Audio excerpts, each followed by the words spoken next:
Muscles. We have over 600 of them. They make up between 1/3 and 1/2 of our body weight. And along with connective tissue, they bind us together, hold us up, and help us move. And whether or not bodybuilding is your hobby, muscles need your constant attention because the way you treat them on a daily basis determines whether they will wither or grow. Say you're standing in front of a door, ready to pull it open. Your brain and muscles are perfectly poised to help you achieve this goal. First, your brain sends a signal to motor neurons inside your arm.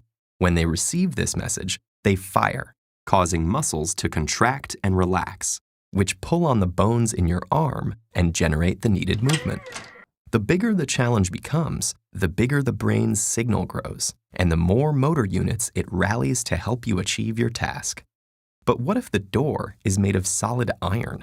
At this point, your arm muscles alone won't be able to generate enough tension to pull it open, so your brain appeals to other muscles for help. You plant your feet, tighten your belly, and tense your back, generating enough force to yank it open. Your nervous system has just leveraged the resources you already have, other muscles, to meet the demand. While all this is happening, your muscle fibers undergo another kind of cellular change. As you expose them to stress, they experience microscopic damage, which in this context is a good thing. In response, the injured cells release inflammatory molecules called cytokines that activate the immune system to repair the injury. This is when the muscle-building magic happens.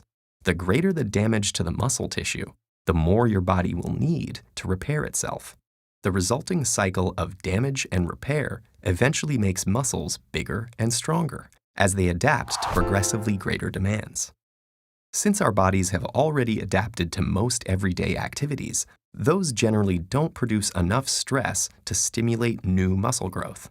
So to build new muscle, a process called hypertrophy, our cells need to be exposed to higher workloads than they are used to.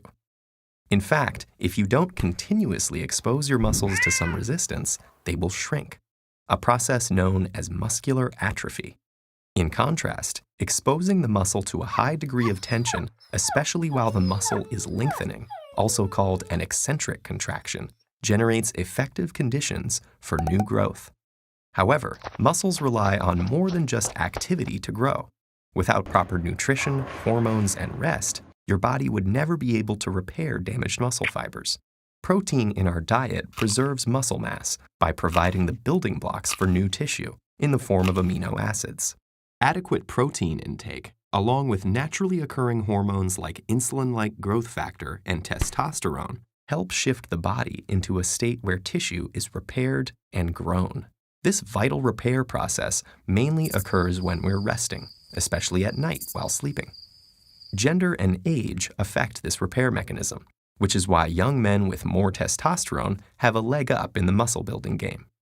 Genetic factors also play a role in one's ability to grow muscle. Some people have more robust immune reactions to muscle damage and are better able to repair and replace damaged muscle fibers, increasing their muscle-building potential.